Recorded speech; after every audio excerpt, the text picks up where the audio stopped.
اور مرنے کے بعد جو ہے پھر کچھ بھی نہیں ہوگا، ہر چیز کا وہ انکار کرتے تھے۔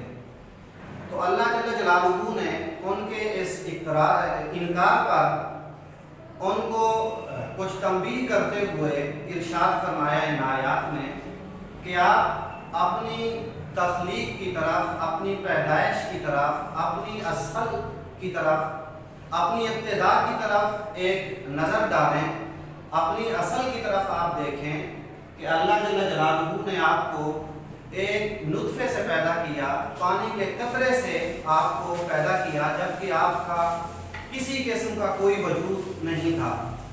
تو اس نطفے سے اللہ نے تمہیں پیدا کیا، تمہیں زندگی دی، کیا پھر وہی اللہ تمہارے مر جانے کے بعد تمہیں دوبارہ زندہ کرنے پہ قادر نہیں ہے؟